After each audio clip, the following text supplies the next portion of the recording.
Las batallas en el desierto, de José Emilio Pacheco. Capítulo 1. El mundo antiguo. Me acuerdo, no me acuerdo. ¿Qué año era aquel? Ya había supermercados, pero no televisión. Radio tan solo. Las aventuras de Carlos Lacroix, Tarzán, El llanero solitario, La legión de los madrugadores, Los niños catedráticos, Leyendas de las calles de México, Panseco, E1 Doctor IQ, la doctora Corazón desde su clínica de almas. Paco Malgesto narraba las corridas de toros. Carlos Albert era el cronista de fútbol. El mago Septién transmitía el béisbol. Circulaban los primeros coches producidos después de la guerra. Packard, Cadillac, Buick, Chrysler, Mercury, Hudson, Pontiac, Dodge, Plymouth, De Soto. Íbamos a ver películas de Errol Flynn y Tyrone Power. A matinés con una de episodios completa, La invasión de Mongo, era mi predilecta. Estaban de moda Sin ti, La rondalla, La burrita, La múcura, Amorcito corazón. Volvía a sonar en todas partes el antiguo bolero puertorriqueño. Por alto esté el cielo en el mundo, por hondo sea el mar profundo, no habrá una barrera en el mundo que mi amor profundo no rompa por ti. Fue el año de la poliomielitis, escuelas llenas de niños con aparatos ortopédicos, de la fiebre aftosa. En todo el país fusilaban por decenas de miles reses enfermas. De las inundaciones, el centro de la ciudad se convertía otra vez en laguna. La gente iba por las calles en lancha. Dicen que con la próxima tormenta estallará el canal del desagüe y anegará la capital. ¿Qué importa?, contestaba mi hermano. Si bajo el régimen de Miguel Alemán ya vivimos hundidos en la mierda.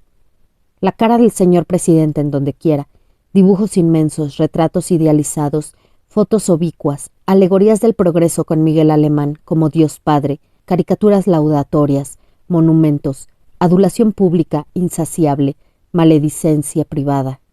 Escribíamos 1000 veces en el cuaderno de castigos: debo ser obediente, debo ser obediente, debo ser obediente con mis padres y con mis maestros.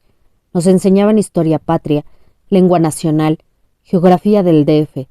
Los ríos, aún quedaban ríos, las montañas, se veían las montañas. Era el mundo antiguo. Los mayores se quejaban de la inflación, los cambios, el tránsito, la inmoralidad, el ruido, la delincuencia, el exceso de gente, la mendicidad, los extranjeros, la corrupción, el enriquecimiento sin límite de unos cuantos y la miseria de casi todos. Decían los periódicos, el mundo atraviesa por un momento angustioso. El espectro de la guerra final se proyecta en el horizonte. El símbolo sombrío de nuestro tiempo es el hongo atómico. Sin embargo, había esperanza. Nuestros libros de texto afirmaban: visto en el mapa, México tiene forma de cornucopia o cuerno de la abundancia.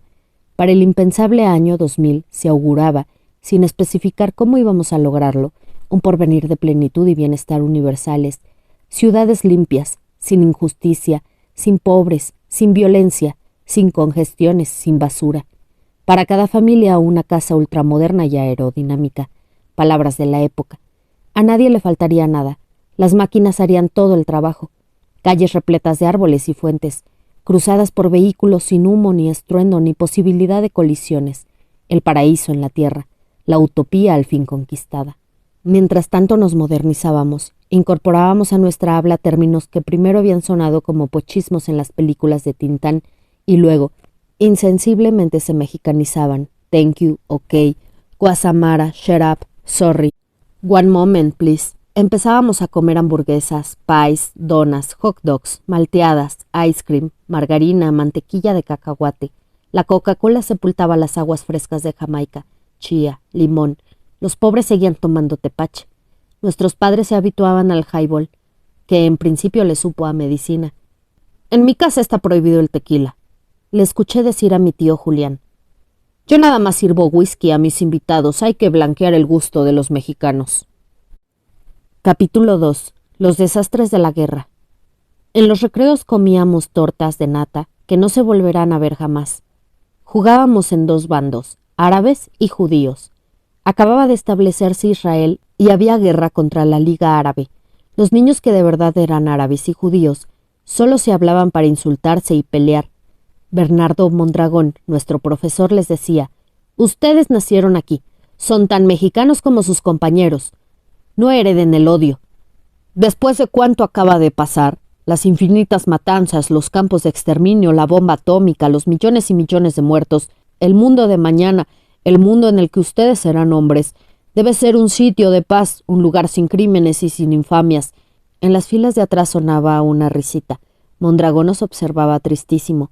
Se preguntaba qué iba a ser de nosotros con los años, cuántos males y cuántas catástrofes aún estarían por delante. Hasta entonces el Imperio otomano perduraba como la luz de una estrella muerta. Para mí, niño de la colonia Roma, árabes y judíos eran turcos. Los turcos no me resultaban extraños como Jim, que nació en San Francisco y hablaba sin acento los dos idiomas, o Toru, crecido en un campo de concentración para japoneses, o Peralta y Rosales. Ellos no pagaban colegiatura, estaban becados, vivían en las vecindades ruinosas de la colonia de los doctores. La calzada de la Piedad, todavía no llamada Avenida Cuauhtémoc, y el Parque Urueta, formaban la línea divisoria entre Roma y Doctores. Romita era un pueblo aparte. Allí acecha el hombre del costal, el gran robachicos. Si vas a Romita, niño, te secuestran, te sacan los ojos, te cortan las manos y la lengua, te ponen a pedir caridad y el hombre del costal se queda con todo. De día es un mendigo, de noche un millonario elegantísimo gracias a la explotación de sus víctimas. El miedo de estar cerca de Romita, el miedo de pasar en tranvía por el puente de Avenida Coyoacán, solo rieles y durmientes, abajo el río sucio de la Piedad, que a veces con las lluvias se desborda. Antes de la guerra en el Medio Oriente, el principal deporte de nuestra clase consistía en molestar a Toru. Chino, chino, japonés, come caca y no me des. Ajá, Toru embiste. Voy a clavarte un par de banderillas. Nunca me sumé a las burlas. Pensaba en lo que sentiría yo, único mexicano en una escuela de Tokio, y lo que sufriría Toru con aquellas películas en que los japoneses eran representados como simios gesticulantes y morían por millares. Toru, el mejor del grupo, sobresaliente en todas las materias, siempre estudiando con su libro en la mano. Sabía jiu-jitsu. Una vez se cansó y por poco hace pedazos a Domínguez. Lo obligó a pedirle perdón de rodillas. Nadie volvió a meterse con Toru. Hoy dirige una industria japonesa con 4,000 esclavos mexicanos. «Soy de la Irgún. Te mato, soy de la Legión Árabe». Comenzaban las batallas en el desierto. Le decíamos así porque era un patio de tierra colorada, polvo de tezontle o ladrillo, sin árboles ni plantas, solo una caja de cemento al fondo. Ocultaba un pasadizo hecho en tiempos de la persecución religiosa para llegar a la casa de la esquina y huir por la otra calle. Considerábamos el subterráneo un vestigio de épocas prehistóricas. Sin embargo, en aquel momento la guerra cristera se hallaba menos lejana de lo que nuestra infancia está de ahora. La guerra en que la familia de mi madre participó con algo más que simpatía. 20 años después continuaba venerando a los mártires como el padre Pro y Anacleto González Flores. En cambio, nadie recordaba los miles de campesinos muertos, los agraristas, los profesores rurales, los soldados de leva. Yo no entendía nada. La guerra, cualquier guerra, me resultaba algo con lo que se hacen películas. En ella tarde o temprano ganan los buenos. ¿Quiénes son los buenos? Por fortuna en México no había guerra desde que el general Cárdenas venció la sublevación de Saturnino Cedillo. Mis padres no podían creerlo porque su niñez, adolescencia y juventud pasaron sobre un fondo continuo de batallas y fusilamientos, pero aquel año, al parecer, las cosas andaban muy bien. A cada rato suspendían las clases para llevarnos a la inauguración de carreteras, avenidas, presas, parques deportivos, hospitales, ministerios, edificios inmensos. Por regla general, era nada más un montón de piedras. El presidente inauguraba enormes monumentos inconclusos a sí mismo, horas y horas bajo el sol, sin movernos ni tomar agua. Rosales trae limones, son muy buenos para la sed. Pásate uno, esperando la llegada de Miguel Alemán. Joven, sonriente, simpático, brillante, saludando a bordo de un camión de redilas con su comitiva. Aplausos, confetis, serpentinas, flores, muchachas, soldados, todavía con sus cascos franceses. Pistoleros, aún nadie los llamaba guaruras. La eterna viejecita que rompe la valla militar y es fotografiada cuando entrega al señor presidente un ramo de rosas. Había tenido varios amigos, pero ninguno les cayó bien a mis padres. Jorge, por ser hijo de un general que combatió a los cristeros. Arturo, por venir de una pareja divorciada y estar a cargo de una tía que cobraba por echar las cartas. Alberto, porque su madre viuda trabajaba en una agencia de viajes y una mujer decente no debía salir de su casa. Aquel año yo era amigo de Jim. En las inauguraciones, que ya formaban parte natural de la vida, Jim decía: «Hoy va a venir mi papá». Y luego: «¿Lo ven? Es el de la corbata azul marina. Allí está junto al presidente alemán». Pero nadie podía distinguirlo entre las cabecitas bien peinadas con linaza o glostora. Eso sí, a menudo se publicaban sus fotos. Jim cargaba los recortes en su mochila. «¿Ya viste a mi papá en el Excelsior?» «Qué raro, no se parecen en nada». «Bueno, dicen que salía mi mamá. Voy a parecerme a él cuando crezca». Capítulo 3. Alí Baba y los 40 ladrones. Era extraño que si su padre tenía un puesto tan importante en el gobierno y una influencia decisiva en los negocios, Jim estudiara en un colegio de medio pelo, propio para quienes vivíamos en la misma colonia Roma, venida a menos, no para el hijo del poderosísimo amigo íntimo y compañero de banca de Miguel Alemán, el ganador de millones y millones a cada iniciativa del presidente, contratos por todas partes, terrenos en Acapulco, permisos de importación, constructoras, autorizaciones para establecer filiales de compañías norteamericanas, asbestos, leyes para cubrir todas las azoteas con tinacos de asbesto cancerígeno, reventa de leche en polvo hurtada a los desayunos gratuitos en las escuelas populares, falsificación de vacunas y medicinas, enormes contrabandos de oro y plata, inmensas extensiones compradas a centavos por metro, semanas antes de que se anunciara la carretera, o las obras de urbanización que elevarían 10,000 veces el valor de aquel suelo, 100 millones de pesos cambiados en dólares y depositados en Suiza el día anterior a la devaluación. Aún más indescifrable resultaba que Jim viviera con su madre no en una casa de las Lomas, o cuando menos Polanco, sino en un departamento en un tercer piso cerca de la escuela. ¡Qué raro! No tanto, se decía en los recreos, la mamá de Jim es la querida de ese tipo. La esposa es una vieja horrible que sale mucho en sociales. Fíjate cuando haya algo para los niños pobres. Jeje, mi papá dice que primero los hacen pobres y luego les dan limosna. Y la verás retratada, espantosa, gordísima, parece guacamaya o mamut. En cambio la mamá de Jim es muy joven, muy guapa, algunos creen que es su hermana. Y él, terciaba Ayala, no es hijo de ese cabrón ratero que está chingando a México, sino de un periodista gringo que se llevó a la mamá a San Francisco y nunca se casó con ella. El señor no trata muy bien al pobre de Jim. Dicen que tiene mujeres por todas partes, hasta estrellas de cine y toda la cosa. La mamá de Jim solo es una entre muchas. «No es cierto», les contestaba yo. «No sean así. ¿Les gustaría que se hablara de sus madres en esa forma?» Nadie se atrevió a decirle estas cosas a Jim, pero él, como si adivinara la murmuración, insistía. «Veo poco a mi papá porque siempre está fuera, trabajando al servicio de México». «Sí, cómo no», replicaba Alcaraz, «trabajando al servicio de México. Alí Baba y los 40 ladrones. Dicen en mi casa que están robando hasta lo que no hay. Todos en el gobierno de Alemán son una bola de ladrones, ya que te compre otro suétercito con lo que nos roba». Jim se pelea y no quiere hablar con nadie. No me imagino qué pasaría si se enterase de los rumores acerca de su madre. Cuando él está presente, los ataques de nuestros compañeros se limitan al señor.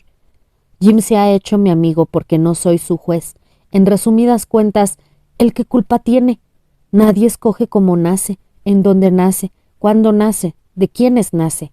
Y ya no vamos a entrar en la guerra de los recreos.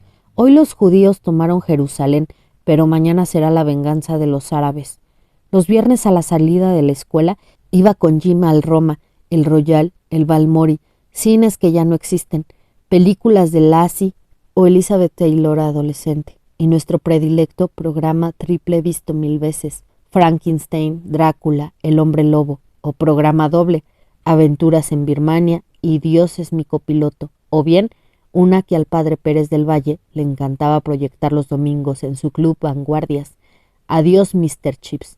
Me dio tanta tristeza como Bambi. Cuando a los 3 o 4 años vi esta película de Walt Disney, tuvieron que sacarme del cine llorando porque los cazadores mataban a la mamá de Bambi.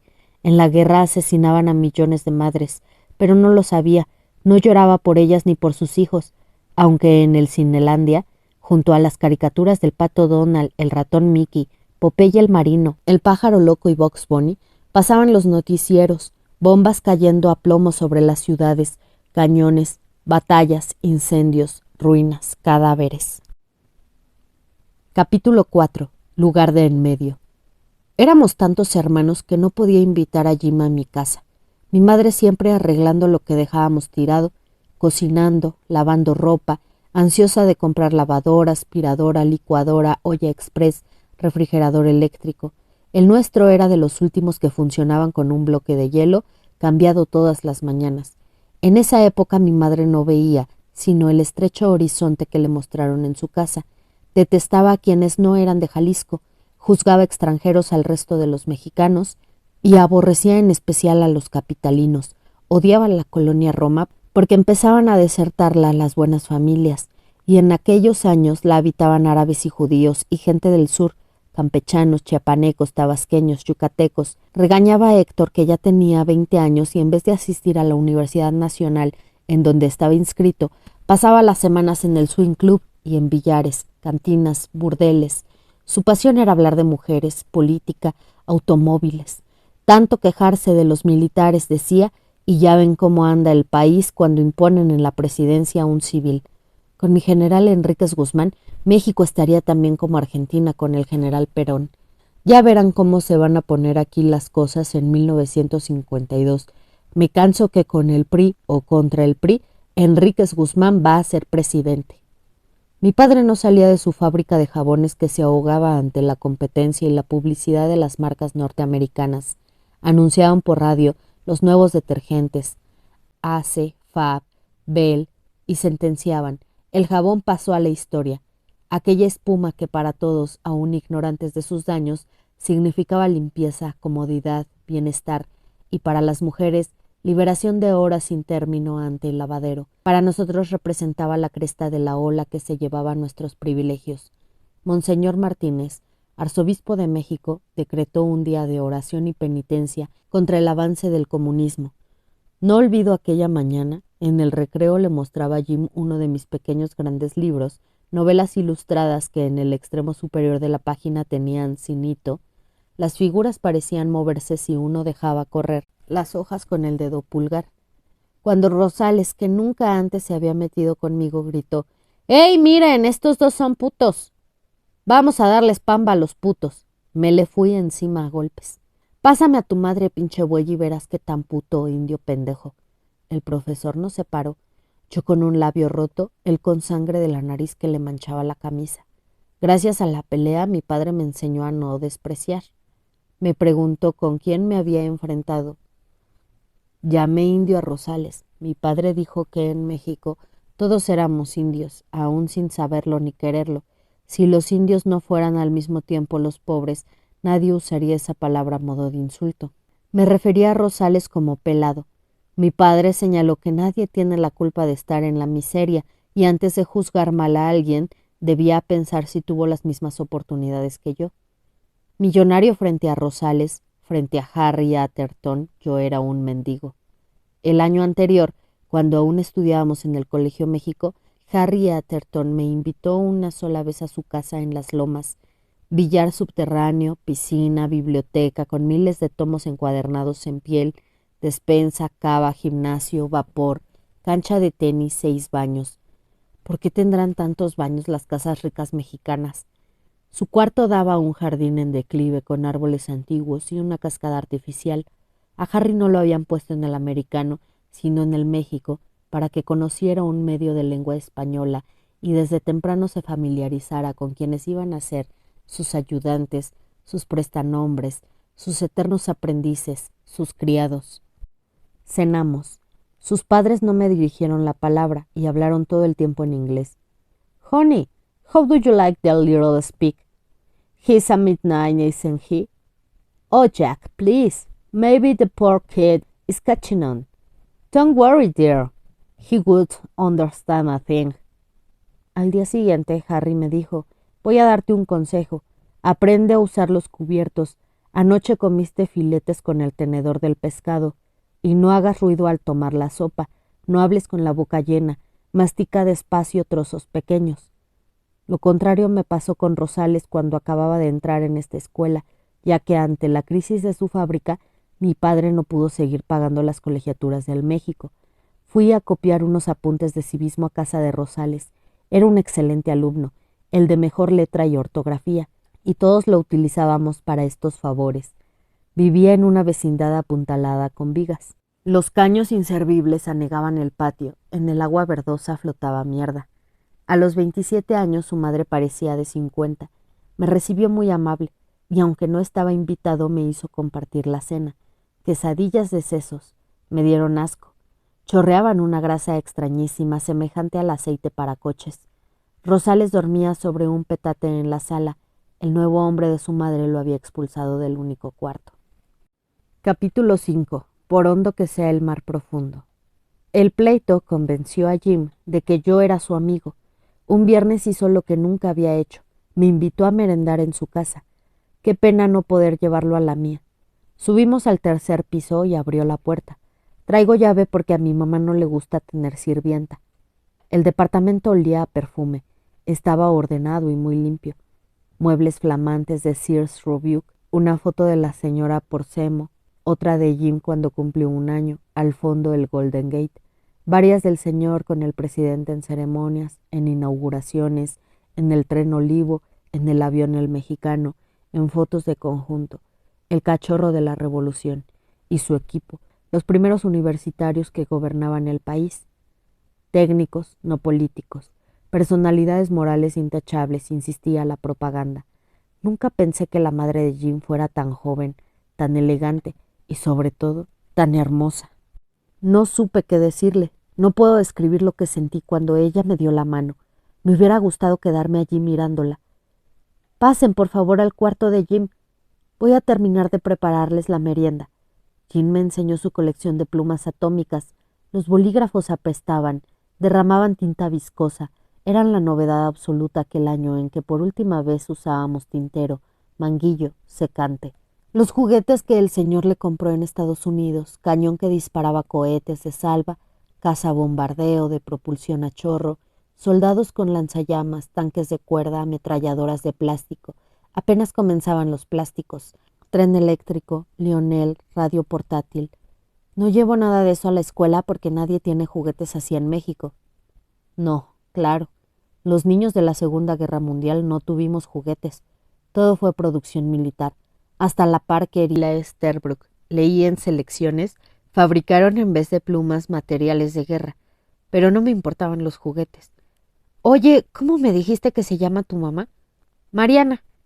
Le digo así, no le digo mamá. ¿Y tú? No, pues no. A la mía le hablo de usted.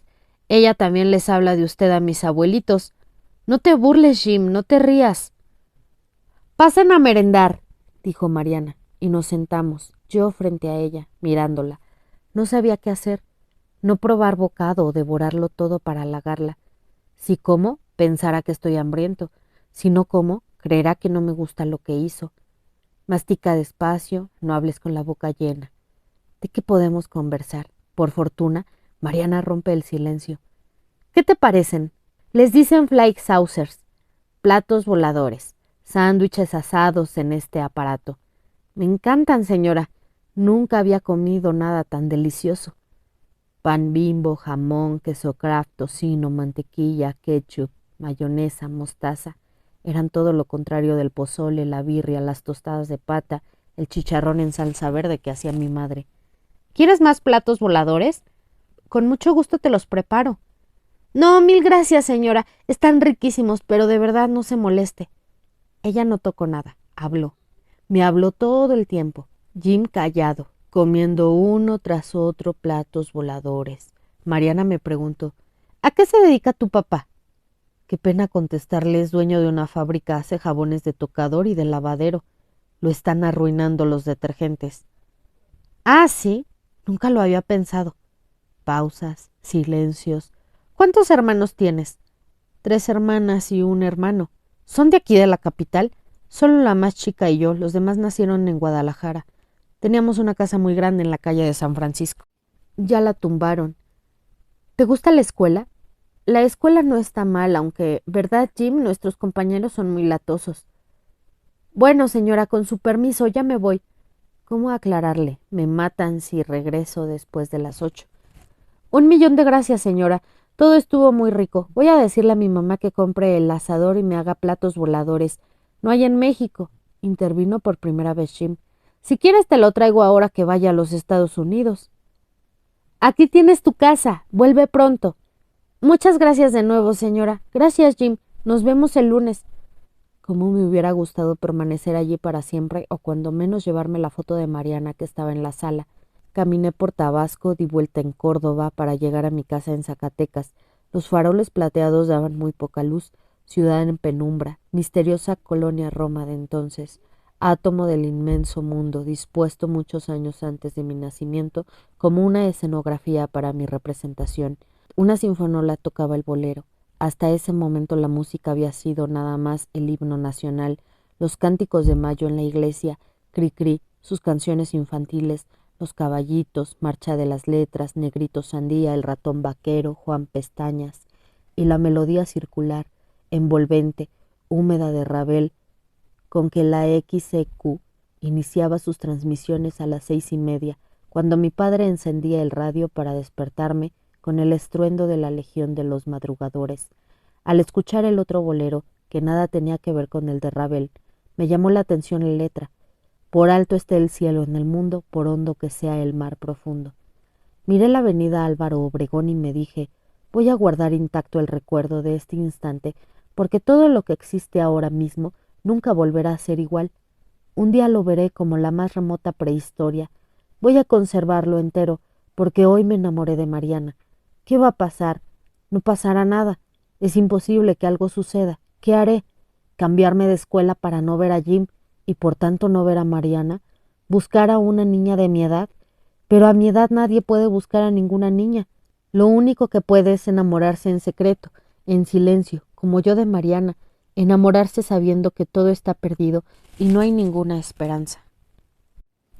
Capítulo 6. Obsesión. ¿Cuánto tardaste? Mamá, le dije que iba a merendar a casa de Jim. Sí, pero nadie te dio permiso para volver a estas horas. Son 8:30. Estaba preocupadísima. Pensé que te mataron o te secuestró el hombre del costal. ¿Qué porquerías habrás comido? Ve tú a saber quiénes serán los padres de tu amiguito. ¿Es ese mismo con el que vas al cine? Sí, su papá es muy importante, trabaja en el gobierno. ¿En el gobierno? ¿Y vive en ese mugroso edificio? ¿Por qué nunca me habías contado? ¿Cómo dijiste que se llama? Imposible. Conozco a la esposa. Es íntima amiga de tu tía Elena. No tienen hijos. Es una tragedia en medio de tanto poder y tanta riqueza. Te están tomando el pelo, Carlitos. Quién sabe con qué fines, pero te están tomando el pelo. Voy a pedirle a tu profesor que desenrede tanto misterio. No, por favor, se lo suplico. No le diga nada a Mondragón. ¿Qué pensaría la mamá de Jim si se enterase?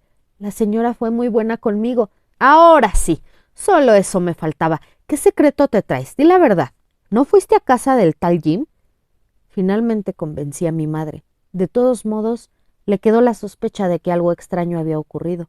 Pasé un fin de semana muy triste. Volví a ser niño y regresé a la Plaza Jusco a jugar solo con mis carritos de madera. La Plaza Jusco a donde me llevaban recién nacido a tomar el sol y en donde aprendí a caminar. Sus casas porfirianas, algunas ya demolidas para construir edificios horribles. Su fuente en forma de trébol, llena de insectos que se deslizaban sobre el agua, y entre el parque y mi casa vivía doña Sara P. de Madero.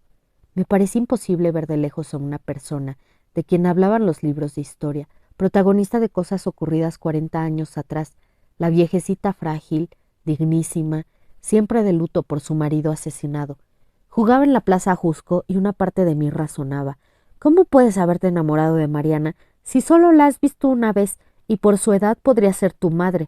Es idiota y ridículo porque no hay ninguna posibilidad de que te corresponda, pero otra parte, la más fuerte, no escuchaba razones, solo repetía su nombre como si el pronunciarlo fuera a acercarla. El lunes resultó peor. Jim dijo, «Le caíste muy bien a Mariana. Le gusta que seamos amigos». Pensé, entonces me se fijó en mí, se dio cuenta.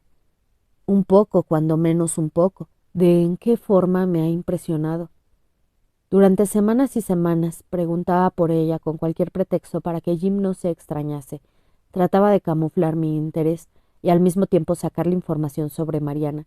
Jim nunca me dijo nada que yo no supiera. Al parecer ignoraba su propia historia. No me imagino cómo podían saberla los demás.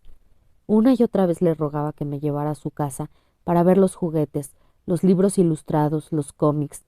Jim leía cómics en inglés que Mariana le compraba en Sanborns.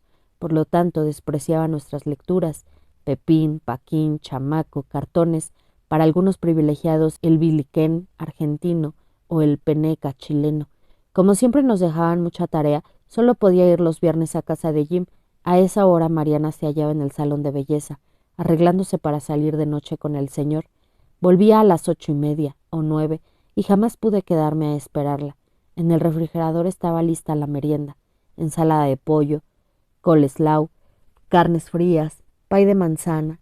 Una vez, al abrir Jim un closet, cayó una foto de Mariana a los 6 meses, desnuda sobre una piel de tigre. Sentí una gran ternura al pensar en lo que por obvio nunca se piensa. Mariana también fue niña, también tuvo mi edad, también sería una mujer como mi madre y después una anciana como mi abuela. Pero en aquel entonces era la más hermosa del mundo y yo pensaba en ella en todo momento. Mariana se había convertido en mi obsesión. Por alto esté el cielo en el mundo, por hondo que sea el mar profundo. Capítulo 7. Hoy como nunca. Hasta que un día nublado de los que me encantan y no le gustan a nadie, sentí que era imposible resistir más. Estábamos en clase de lengua nacional, como le llamaban al español. Mondragón nos enseñaba el pretérito pluscuamperfecto de subjuntivo: hubiera o hubiese amado, hubieras o hubieses amado, hubiera o hubiese amado, hubiéramos o hubiésemos amado, hubierais o hubieseis amado, hubieran o hubiesen amado. Eran las 11. Pedí permiso para ir al baño. Salí en secreto de la escuela. Toqué el timbre del departamento 4. 1, 2, 3 veces. Al fin me abrió Mariana, fresca, hermosísima, sin maquillaje. Llevaba un kimono de seda. Tenía en la mano un rastrillo como el de mi padre, pero en miniatura. Cuando llegué, se estaba afeitando las axilas, las piernas. Por supuesto se asombró al verme. «Carlos, ¿qué haces aquí? ¿Le ha pasado algo a Jim?» «No, no, señora. Jim está muy bien, no pasa nada». Nos sentamos en el sofá. Mariana cruzó las piernas. Por un segundo el kimono se entreabrió levemente. Las rodillas, los muslos, los senos, el vientre plano, el misterioso sexo escondido. «No pasa nada», repetí. «Es que no sé cómo decirle, señora, me da tanta pena. ¿Qué va a pensar usted de mí?» «Carlos, de verdad, no te entiendo. Me parece muy extraño verte así y a esta hora. Deberías estar en clase, ¿no es cierto?» «Sí, claro, pero es que ya no puedo, ya no pude. Me escapé, me salí sin permiso. Si me cachan, me expulsan. Nadie sabe que estoy con usted. Por favor, no le vaya a decir a nadie que vine. Y a Jim se lo suplico, menos que a nadie, prométalo». «Vamos a ver, ¿por qué andas tan exaltado? ¿Ha ocurrido algo malo en tu casa? ¿Tuviste algún problema en la escuela? ¿Quieres un chocomilk, una Coca-Cola, un poco de agua mineral? Ten confianza en mí. Dime en qué forma puedo ayudarte». «No, no puede ayudarme, señora». «¿Por qué no, Carlitos?» «Porque lo que le vengo a decir ya de una vez, señora, y perdóneme, es que estoy enamorado de usted».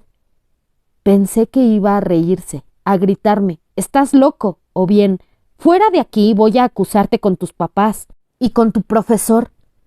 Temí todo esto, lo natural. Sin embargo, Mariana no se indignó ni se burló. Se quedó mirándome tristísima. Me tomó la mano. Nunca voy a olvidar que me tomó la mano. Y me dijo: «Te entiendo, no sabes hasta qué punto. Ahora tú tienes que comprenderme y darte cuenta de que eres un niño, como mi hijo, y yo, para ti, soy una anciana. Acabo de cumplir 28 años. De modo que ni ahora ni nunca podrá haber nada entre nosotros. ¿Verdad que me entiendes? No quiero que sufras. Te esperan tantas cosas malas, pobrecito. Carlos, toma esto como algo divertido, algo que cuando crezcas puedas recordar con una sonrisa, no con resentimiento.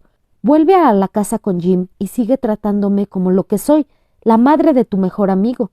No dejes de venir con Jim como si nada hubiera ocurrido, para que se te pase la el enamoramiento, y no se convierta en un problema para ti, en un drama capaz de hacerte daño toda tu vida. Sentí ganas de llorar, me contuve y dije: «Tiene razón, señora, me doy cuenta de todo, le agradezco mucho que se porte así, discúlpeme, de todos modos tenía que decírselo, me iba a morir si no se lo decía. No tengo nada que perdonarte, Carlos, me gusta que seas honesto y que enfrentes tus cosas. Por favor, no le cuente a Jim. No le diré nada, pierde cuidado». Solté mi mano de la suya, me levanté para salir. Entonces Mariana me retuvo. «Antes de que te vayas, ¿puedo pedirte un favor? Déjame darte un beso». Y me dio un beso rápido, no en los labios, sino en las comisuras, un beso como el que recibía Jim antes de irse a la escuela. Me estremecí. No la besé, no dije nada. Bajé corriendo las escaleras. En vez de regresar a clases, caminé hasta Insurgentes. Después llegué en una confusión total a mi casa. Pretexté que estaba enfermo y quería acostarme, pero acababa de telefonear el profesor. Alarmados al ver que no aparecía, me buscaron en los baños y por toda la escuela. Jim afirmó: «Debe de haber ido a visitar a mi mamá». «¿A estas horas?» «Sí, Carlitos es un tipo muy raro. ¿Quién sabe qué se trae? Yo creo que no anda bien de la cabeza. Tiene un hermano gángster medio loco». Mondragón y Jim fueron al departamento. Mariana confesó que yo había estado allí unos minutos porque el viernes anterior olvidé mi libro de historia. Y a Jim le dio rabia esta mentira. No sé cómo, pero vio claro todo y le explicó al profesor. Mondragón habló a la fábrica y a la casa para contar lo que yo había hecho, aunque Mariana lo negaba. Su negativa me volvió aún más sospechoso a los ojos de Jim, de Mondragón, de mis padres. Capítulo 8. Príncipe de este mundo. «Nunca pensé que fueras un monstruo. ¿Cuándo has visto aquí malos ejemplos? Dime que fue Héctor quien te indujo a esta barbaridad. El que corrompe a un niño merece la muerte lenta y todos los castigos del infierno. Anda, habla. No te quedes llorando como una mujerzuela. Di que tu hermano te malaconsejó para que lo hicieras». «Oiga usted, mamá, no creo haber hecho algo tan malo, mamá. Todavía tienes el cinismo de alegar que no has hecho nada malo. En cuanto se te baje la fiebre, vas a confesarte y a comulgar para que Dios nuestro Señor perdone tu pecado». Mi padre ni siquiera me regañó. Se limitó a decir: «Este niño no es normal. En su cerebro hay algo que no funciona. Debe ser el golpe que se dio a los 6 meses cuando se nos cayó en la Plaza Jusco. Voy a llevarlo con un especialista». Todos somos hipócritas. No podemos vernos ni juzgarnos como vemos y juzgamos a los demás. Hasta yo, que no me daba cuenta de nada, sabía que mi padre llevaba años manteniendo la casa chica de una señora, su exsecretaria, con la que tuvo 2 niñas. Recordé lo que me pasó una vez en la peluquería mientras esperaba mi turno. Junto a las revistas políticas estaban Bea y Vodevil. Aproveché que el peluquero y su cliente, absortos, hablaban mal del gobierno. Escondí el Bea dentro del Hoy y miré las fotos de Tongolele, Sumuikei, Calantán casi desnudas, las piernas, los senos, la boca, la cintura, las caderas, el misterioso sexo escondido. El peluquero, que afeitaba todos los días a mi padre y me cortaba el pelo desde que cumplí 1 año, vio por el espejo la cara que puse. «Deja eso, Carlitos, son cosas para grandes. Te voy a acusar con tu papá». De modo, pensé, que si eres niño no tienes derecho a que te gusten las mujeres. Y si no aceptas la imposición, se forma el gran escándalo y hasta te juzgan loco. ¡Qué injusto! ¿Cuándo, me pregunté, había tenido por vez primera conciencia del deseo? Tal vez 1 año antes, en el cine Chapultepec, frente a los hombros desnudos de Jennifer Jones en Duelo al Sol, o más bien al ver las piernas de Antonia cuando se subía las faldas para trapear el suelo pintado de congo amarillo. Antonia era muy linda y era buena conmigo. Sin embargo, yo le decía: «Eres mala porque ahorcas a las gallinas». Me angustiaba verlas agonizar. Mejor comprarlas muertas y desplumadas. Pero esa costumbre apenas se iniciaba. Antonia se fue porque Héctor no la dejaba en paz. No volví a la escuela, ni me dejaron salir a ningún lado. Fuimos a la iglesia de Nuestra Señora del Rosario, a donde íbamos los domingos a oír misa. Hice mi primera comunión, y gracias a mis primeros viernes seguía acumulando indulgencias. Mi madre se quedó en una banca, rezando por mi alma en peligro de eterna condenación. Me hinqué ante el confesionario, muerto de vergüenza, le dije todo al padre Ferrán. En voz baja y un poco acesante, el padre Ferrán me preguntó detalles. Estaba desnuda, había un hombre en la casa, crees que antes de abrirte la puerta cometió un acto sucio, y luego, ¿has tenido malos actos? ¿Has provocado derrame? No sé qué es eso, padre. Me dio una explicación muy amplia. Luego se arrepintió. Cayó en cuenta de que hablaba con un niño incapaz de producir todavía la materia prima para el derrame, y me echó un discurso que no entendí. Por obra del pecado original, el demonio es el príncipe de este mundo y nos tiende trampas. Nos presenta ocasiones para desviarnos del amor a Dios y obligarnos a pecar. Una espina más en la corona que hace sufrir a nuestro Señor Jesucristo. Dije, sí, padre, aunque no podía concebir al demonio ocupándose personalmente de hacerme caer en tentación, mucho menos a Cristo sufriendo porque yo me había enamorado de Mariana. Como es de rigor, manifesté propósito de enmienda, pero no estaba arrepentido, ni me sentía culpable. Querer a alguien no es pecado. El amor está bien, lo único demoníaco es el odio. Aquella tarde, el argumento del padre Ferrán me impresionó menos que su involuntaria guía práctica para la masturbación. Llegué a mi casa, con ganas de intentar los malos actos, y conseguir el derrame. No lo hice. Recé 20 Padres Nuestros y 50 Aves Marías. Comulgué al día siguiente. Por la noche me llevaron al consultorio psiquiátrico, de paredes blancas y muebles niquelados.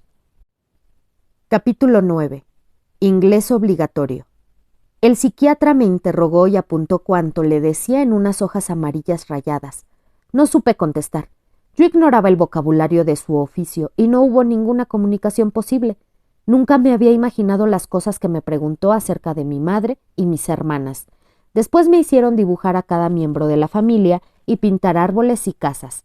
Más tarde me examinaron, con la prueba de Rorschach. ¿Habrá alguien que no vea monstruos en las manchas de tinta? Con números, figuras geométricas y frases que yo debía completar, eran tan bobas como mis respuestas. Mi mayor placer, subirme a los árboles y escalar las fachadas de las casas antiguas, la nieve de limón, los días de lluvia, las películas de aventura, las novelas de Salgari. O no, más bien quedarme en cama despierto. Pero mi padre me levanta a las 6:30 para que haga ejercicio, inclusive sábados y domingos.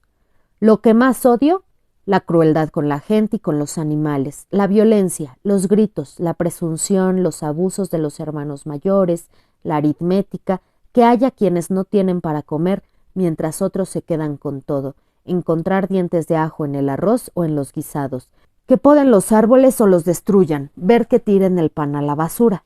La muchacha que me hizo las últimas pruebas conversó delante de mí con el otro. Hablaron como si yo fuera un mueble. Es un problema edípico clarísimo, doctor.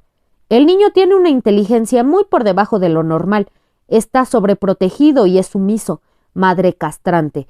Tal vez escena primaria fue a ver a esa señora a sabiendas de que podría encontrarla con su amante. Discúlpeme, Elisita, pero creo todo lo contrario. El chico es listísimo y extraordinariamente precoz, tanto que a los 15 años podría convertirse en un perfecto idiota. La conducta atípica se debe a que padece desprotección, rigor excesivo de ambos progenitores, agudos sentimientos de inferioridad. Es, no lo olvide, de muy corta estatura para su edad y resulta el último de los hermanos varones. Fíjese cómo se identifica con las víctimas, con los animales y los árboles que no pueden defenderse. Anda en busca del afecto que no encuentra en la constelación familiar. Me dieron ganas de gritarles, imbéciles, siquiera pónganse de acuerdo antes de seguir diciendo pendejadas en un lenguaje que ni ustedes mismos entienden. ¿Por qué tienen que pegarle etiquetas a todo? ¿Por qué no se dan cuenta de que uno simplemente se enamora de alguien? ¿Ustedes nunca se han enamorado de nadie? pero el tipo vino hacia mí y dijo: «Ya puedes irte, mano. Enviaremos el resultado de los test a tu papi». Mi padre me esperaba muy serio en la antesala, entre números maltratados de Life, Look, Holiday, orgulloso de poder leerlos de corrido. Acababa de aprobar el primero en su grupo de adultos un curso nocturno e intensivo de inglés y a diario practicaba con discos y manuales. Qué curioso ver estudiando a una persona de su edad, a un hombre viejísimo de 48 años. Muy de mañana, después del ejercicio y antes del desayuno, repasaba sus verbos irregulares: be, was, were, been, have, had, get, got, gotten, break, broke, broken, forget, forgot, forgotten, y sus pronunciaciones: all, world, country, people, business, que para Jim eran tan naturales y para él resultaban de lo más complicado. Fueron semanas terribles. Solo Héctor tomaba mi defensa. «Te vaciaste, Carlitos. Me pareció estupenda puntada. Mira que meterte a tu edad con esa tipa que es un auténtico mango, de veras está más buena que Rita Hayworth. ¿Qué no harás, pinche Carlos, cuando seas grande?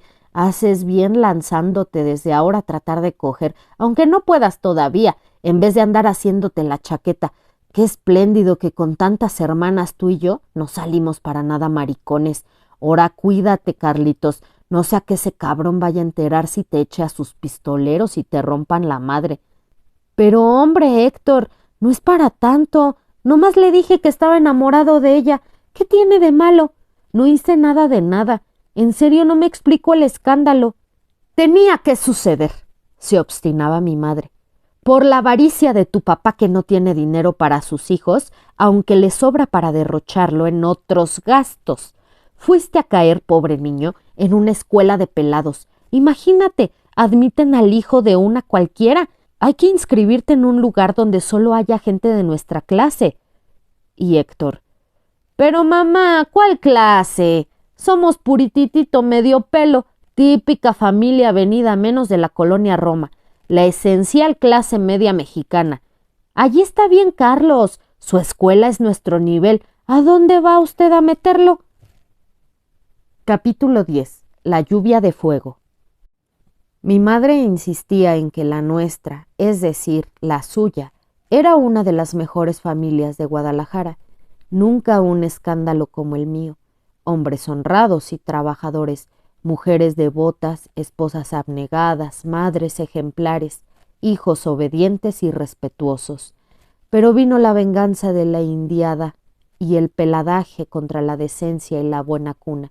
La revolución, esto es, el viejo cacique, se embolsó nuestros ranchos y nuestra casa de la calle de San Francisco, bajo pretexto de que en la familia hubo muchos cristeros. Para colmo, mi padre, despreciado a pesar de su título de ingeniero por ser hijo de un sastre, dilapidó la herencia del suegro en negocios absurdos, como un intento de línea aérea entre las ciudades del centro y otro de exportación de tequila a los Estados Unidos.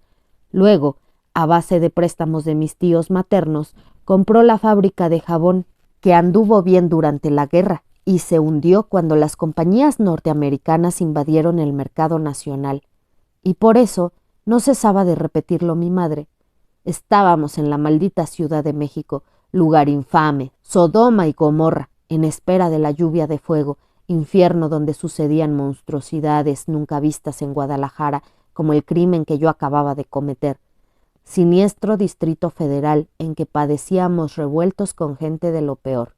El contagio, el mal ejemplo. Dime con quién andas y te diré quién eres.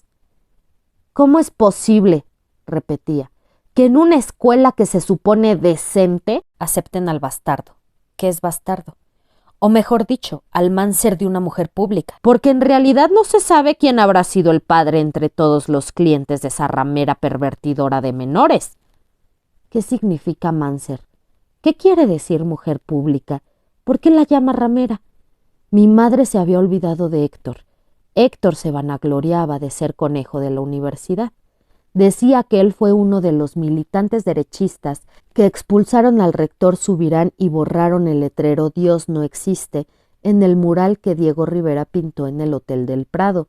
Héctor leía Mi lucha, libros sobre el mariscal Rommel, la breve historia de México del maestro Vasconcelos, Garañón en el harén, Las noches de la insaciable, Memorias de una ninfómana, novelitas pornográficas impresas en La Habana que se vendían bajo cuerda en San Juan del Letrán y en los alrededores de Tívoli.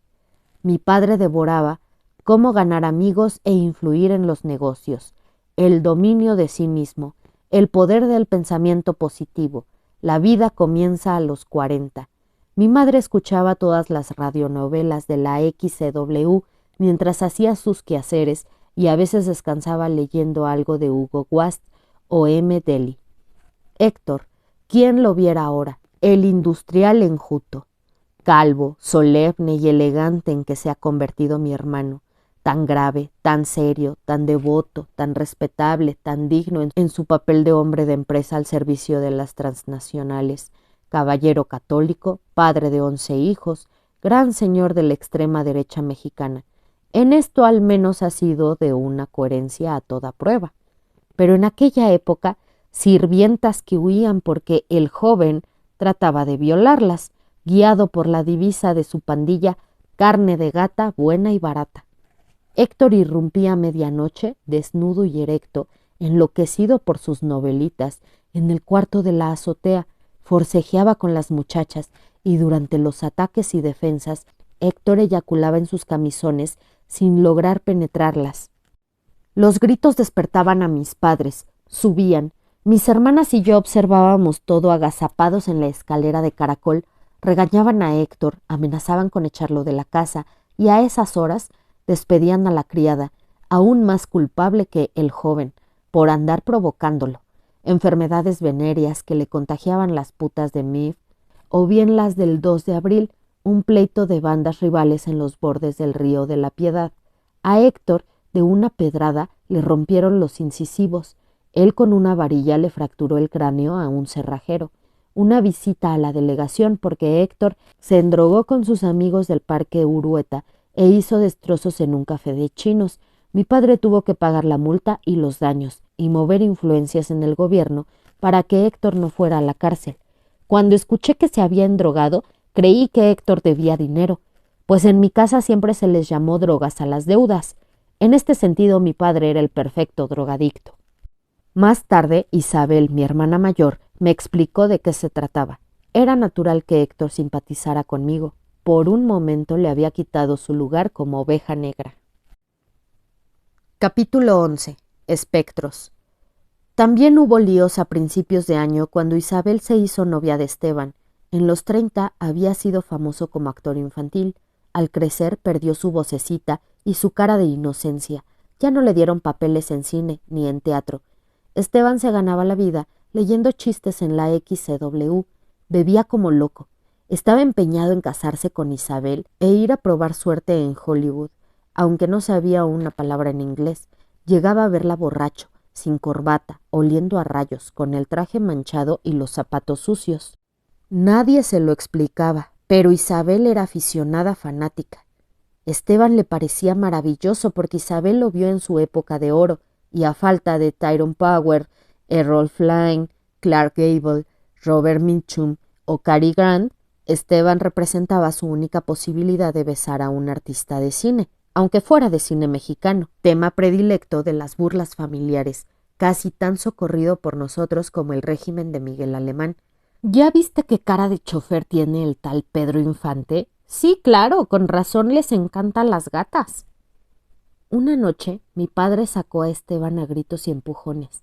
Al llegar tardísimo de su clase de inglés, lo encontró en la sala a media luz, con la mano metida bajo la falda de Isabel.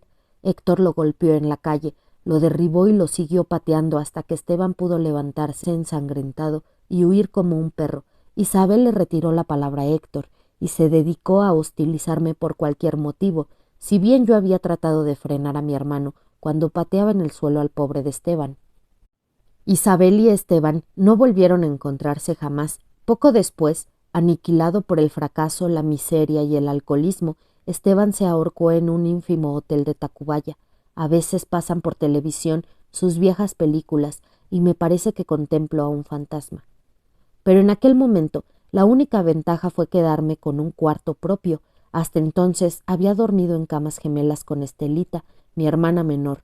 Cuando me declararon perverso, mi madre juzgó que la niña corría peligro. La cambiaron a la pieza de las mayores, con gran disgusto de Isabel, que estudiaba en la preparatoria, y de Rosa María, que acababa de recibirse de secretaria en inglés y español. Héctor pidió que compartiéramos la habitación. Mis padres se negaron. A raíz de sus hazañas policiales y su último intento de forzar a una criada, Héctor dormía bajo candado en el sótano. Solo le daban cobijas y un colchón viejo. Su antigua recámara la utilizaba mi padre para guardar la contabilidad secreta de la fábrica y repetir 1000 veces cada lección de sus discos. At what time did you go to bed last night that you are not yet up? I went to bed very late and I overslept myself.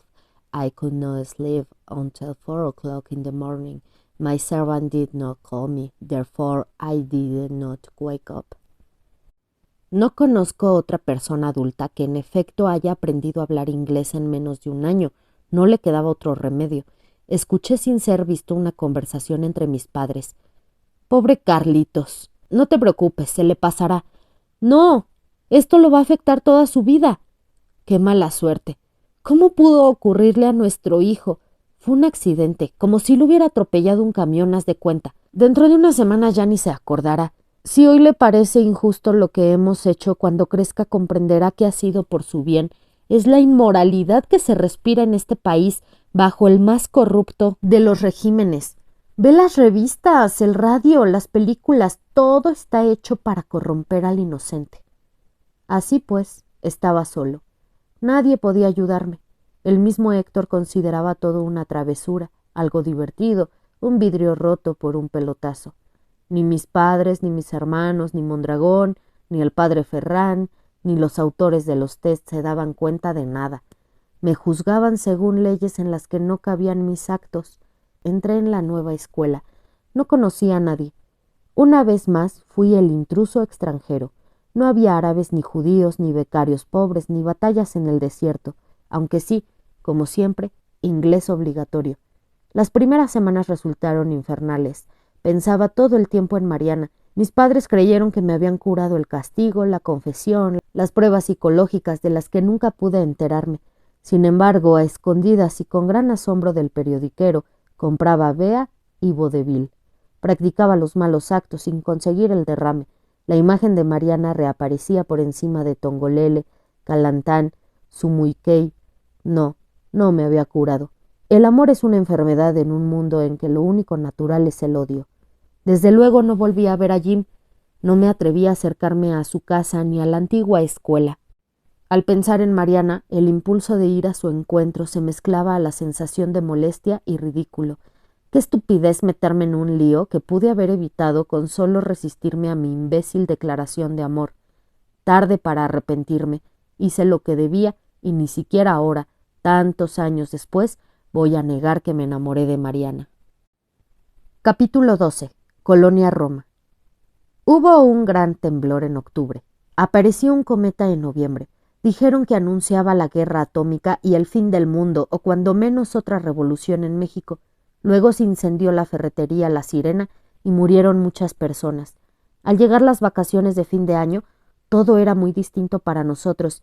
Mi padre había vendido la fábrica y acababan de nombrarlo gerente al servicio de la empresa norteamericana que absorbió sus marcas de jabones. Héctor estudiaba en la Universidad de Chicago y mis hermanas mayores en Texas. Un mediodía yo regresaba de jugar tenis en el Junior Club. Iba leyendo una novelita de Perry Manson en la banca transversal de un Santa María, cuando en la esquina de Insurgentes y Álvaro Obregón, Rosales pidió permiso al chofer y subió con una caja de chicles Adams. Me vio. A toda velocidad bajó apenadísimo a esconderse tras un árbol cerca de Alfonso y Marcos, donde mi madre se hacía permanente y manicura antes de tener coche propio y acudir a un salón de Polanco. Rosales, el niño más pobre de mi antigua escuela, hijo de la afanadora de un hospital.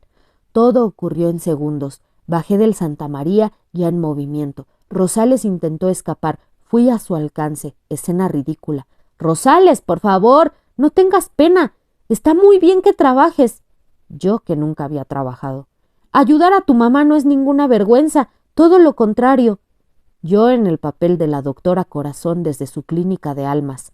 Mira, ven, te invito a un helado en la bella Italia. No sabes cuánto gusto me da verte. Yo el magnánimo, que a pesar de la devaluación y de la inflación tenía dinero de sobra.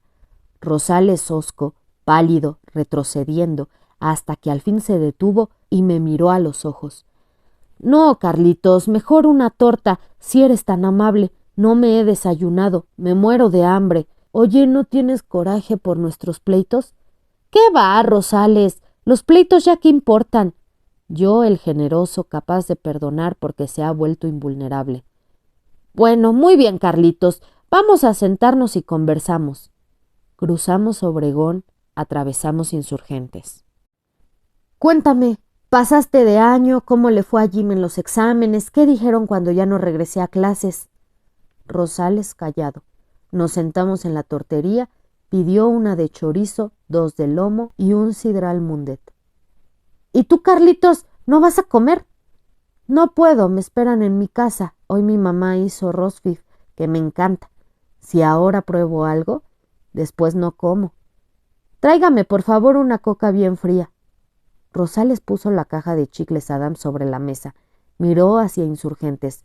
Los Packards, los Buicks, los Hudsons, los tranvías amarillos, los postes plateados, los autobuses de colores, los transeúntes todavía con sombrero, la escena y el momento que no iban a repetirse jamás. En el edificio de enfrente, General Electric, calentadores Helvex, estufas Mave, largo silencio, mutua incomodidad. Rosales inquietísimo, esquivando mis ojos. Las manos húmedas repasaban el gastado pantalón de mezclilla. Trajeron el servicio. Rosales mordió la torta de chorizo. Antes de masticar el bocado, tomó un trago de sidral para humedecerlo. Me dio asco. Hambre atrasada y ansiedad. Devoraba. Con la boca llena me preguntó: ¿Y tú? ¿Pasaste de año a pesar del cambio de escuela? ¿Te irás de vacaciones a algún lado? En la sinfonola terminó La Múcura y empezó Riders in the Sky. En Navidad vamos a reunirnos con mis hermanos en Nueva York. Tenemos reservaciones en el Plaza. ¿Sabes lo que es el Plaza? Pero oye, ¿por qué no me contestas lo que te pregunté? Rosales tragó saliva, torta, sidral. Temí que se asfixiara. Bueno, Carlitos, es que mira, no sé cómo decirte. En nuestro salón se supo todo. ¿Qué es todo? Eso de la mamá. Jim lo comentó con cada uno de nosotros. Te odia. Nos dio mucha risa lo que hiciste. ¡Qué loco!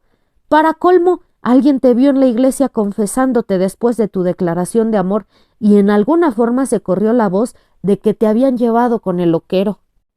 No contesté. Rosales siguió comiendo en silencio. De pronto alzó la vista y me miró. Yo no quería decirte, Carlitos, pero eso no es lo peor. No, que otro te diga. Déjame acabarme mis tortas, están riquísimas. Llevo un día sin comer. Mi mamá se quedó sin trabajo porque trató de formar un sindicato en el hospital y el tipo que ahora vive con ella dice que, como no soy hijo suyo, él no está obligado a mantenerme. Rosales, de verdad lo siento, pero eso no es asunto mío y no tengo por qué meterme. Come lo que quieras y cuanto quieras, yo pago, pero dime qué es lo peor. Bueno, Carlitos, es que me da mucha pena, no sabes. Anda ya de una vez, no me chingues, Rosales. Habla, di lo que me ibas a decir. Es que mira, Carlitos, no sé cómo decirte. La mamá de Jim murió. ¿Murió? ¿Cómo que murió? Sí, sí. Jim ya no está en la escuela. Desde octubre vive en San Francisco. Se lo llevó su verdadero papá. Fue espantoso, no te imaginas. Parece que hubo un pleito o algo con el señor ese del que Jim decía que era su padre y no era. Estaban él y la señora. Se llamaba Mariana, ¿no es cierto? En un cabaret, en un restaurante o en una fiesta muy elegante en las Lomas.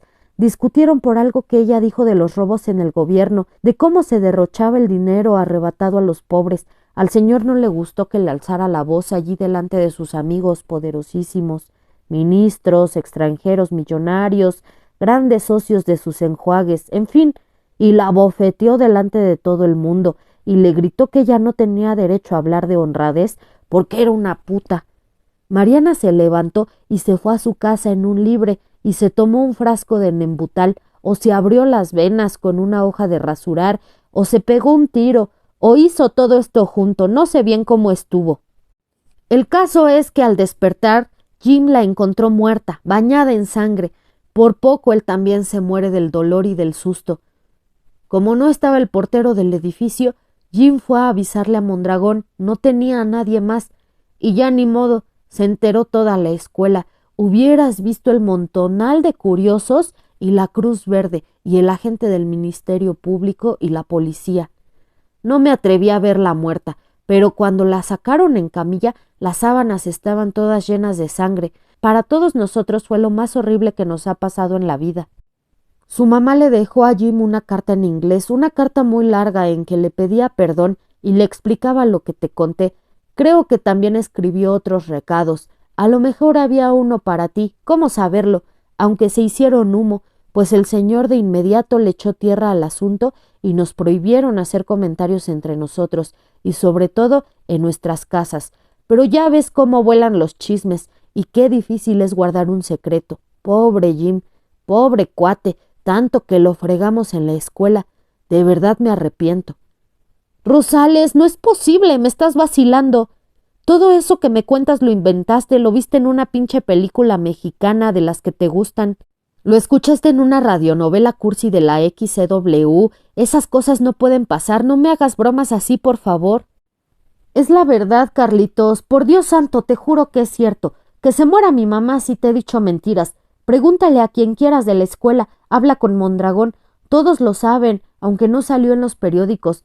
Me extraña que hasta ahora te enteres. Consta que yo no quería ser el que te lo dijera. Por eso me escondí, no por los chicles. Carlitos, no pongas esa cara. ¿Estás llorando? Ya sé que es muy terrible y espantoso lo que pasó. A mí también me impresionó como no te imaginas. Pero no me vas a decir que, en serio, a tu edad, estabas enamorado de la mamá de Jim. En vez de contestar me levanté. Pagué con un billete de 10 pesos y salí sin esperar el cambio ni despedirme. Vi la muerte por todas partes, en los pedazos de animales a punto de convertirse en tortas y tacos entre la cebolla, los tomates, la lechuga, el queso, la crema, los frijoles, el guacamole, los chiles jalapeños, animales vivos como los árboles que acababan de talarle a insurgentes. Vi la muerte en los refrescos, Mission Orange, Spur, Ferroquina, en los cigarros Belmont gratos, elegantes, casinos. Corrí por la calle de Tabasco diciéndome, tratando de decirme, es una chingadera de Rosales, una broma imbécil, siempre ha sido un cabrón, quiso vengarse de que lo encontré muerto de hambre con su cajita de chicles y yo con mi raqueta de tenis, mi traje blanco, mi Perry Mason en inglés, mis reservaciones en el Plaza. No me importa que abra la puerta Jim, no me importa el ridículo, aunque todos vayan a reírse de mí. Quiero ver a Mariana, quiero comprobar que no está muerta Mariana. Llegué al edificio, me sequé las lágrimas con un Kleenex, subí las escaleras, toqué el timbre del departamento 4, salió una muchacha de unos 15 años. ¿Mariana? No, aquí no vive ninguna señora Mariana. Esta es la casa de la familia Morales, nos cambiamos hace 2 meses. No sé quién habrá vivido antes aquí, mejor pregúntale al portero.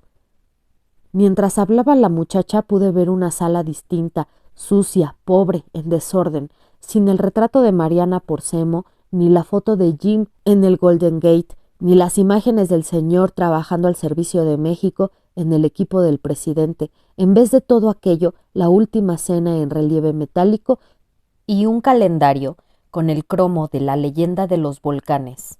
También el portero estaba recién llegado al edificio. Ya no era don Sindulfo, el de antes, el viejo excoronel zapatista que se volvió amigo de Jim y a veces nos contaba historias de la revolución. Y hacía la limpieza en su casa porque a Mariana no le gustaba tener sirvienta. No, niño, no conozco a ningún don Sindulfo, ni tampoco a ese Jim que me dices. No hay ninguna señora Mariana. Ya no molestes, niño, no insistas. Le ofrecí 20 pesos. Ni 1000 que me dieras, niño. No puedo aceptarlos porque no sé nada de nada. Sin embargo, tomó el billete y me dejó continuar la búsqueda. En ese momento me pareció recordar que el edificio era propiedad del señor y tenía empleado a don Sindulfo porque su padre, al que Jim llamaba mi abuelito, había sido amigo del viejo cuando ambos pelearon en la revolución. Toqué a todas las puertas.